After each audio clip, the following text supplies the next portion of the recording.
নমস্কাৰ এছপিএন সকল সকলোকে জব মাষ্টাৰ আসাম চেনেললৈ স্বাগতম জনাইছোঁ আশা কৰোঁ সকলোৰে ভাল এইমছ গুৱাহাটীত জ্যেষ্ঠ প্ৰকল্প সহায়ক আৰু প্ৰৱেশ অপাৰেটৰত খালী পদ দুটা মুকলি হৈছে তেতিয়া আহকচোন এই পদ দুটাৰ বিষয়ে আলোচনা কৰোঁ এইমছ গুৱাহাটীত project assistant and data entry operator দুটা পদ খালী হৈছে যাৰ লাষ্ট ডেট হৈছে 25 মাৰ্চ 2025 পোষ্ট কেইটাৰ বাবে এডুকেশ্যনেল কোৱালিফিকেশ্যন বিচৰা হৈছে graduate bachelor degree in science relevant subject from a recognised university 3 years of work experience in public health from a recognized institution or master degree in public health biostatics relevant subject senior project assistant or post hoise eta yar salary hobo 30,600 per month hobo next post hoise data entry operator ইয়াৰ বাবে education qualification বিচৰা হৈছে graduate bachelors degree from a recognised university with knowledge of data entry work ইয়াৰ বাবে post হৈছে এটা ইয়াৰ salary হৈছে 29,200 পাৰ মান্থ সিনিয়ৰ প্ৰজেক্ট এছিষ্টেণ্টৰ বাবে এজ লিমিট দিয়া হৈছে 35 ইয়াৰ্ছ আৰু ডাটা এণ্ট্ৰি অপাৰেটৰৰ বাবে দিয়া হৈছে 30 ইয়াৰ্ছ কোনো ধৰণৰ এজ ৰিলেক্সেশ্যন প্ৰদান কৰা হোৱা নাই এপ্লিকেশ্যন ষ্টাৰ্টিং ডেট হৈছে 13 মাৰ্চ 2025 পৰা last date 25 March 2025 interview date হৈছে 4 এপ্ৰিল 2025 এপ্লিকেশ্যন ফিজ নাই ইয়াত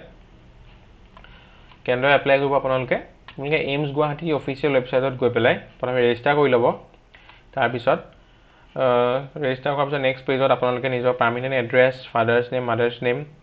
ৰেচিডেন্সিয়েল এড্ৰেছ তাৰপিছত আধাৰ কাৰ্ড ভোটাৰ আইডি সকলোখিনি তথ্য প্ৰদান কৰিব প্ৰদান কৰাৰ পিছত আপোনালোকে নিজৰ matriculation certificate HS certificate graduation certificate computer certificate সকলোখিনি আপলোড কৰি ছাবমিট কৰিব ছাবমিট কৰাৰ পিছত এটা ৰেফাৰেঞ্চ আইডি পাব সেইটো আপোনালোকে প্ৰিণ্ট আউট কৰি ৰাখি থ'ব যেতিয়া in future admit card download কৰিবলগীয়া হ'ব তেতিয়া সেই ৰেফাৰেঞ্চ আইডিটো দ্বাৰা আপোনালোকে হেল্প হ'ব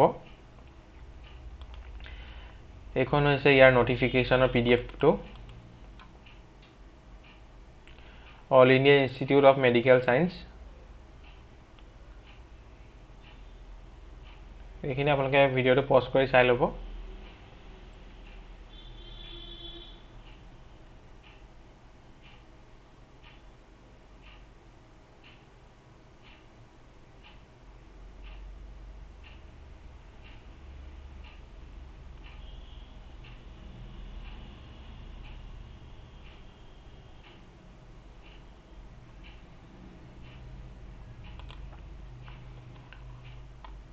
ইমানখিনি আছিলে এইমছ গুৱাহাটীত মুকলি হোৱা জ্যেষ্ঠ প্ৰকল্প সহায়ক আৰু প্ৰৱেশ অপাৰেটৰৰ খালী পদৰ ডিছকাশ্যন আশা কৰোঁ আপোনালোকে ভিডিঅ'টো চাই ভাল পালে যদি ভিডিঅ'টো চাই ভাল পালে তেন্তে লগৰ বন্ধু বান্ধৱীৰ সৈতে শ্বেয়াৰ কৰিবলৈ নাপাহৰিব ধন্যবাদ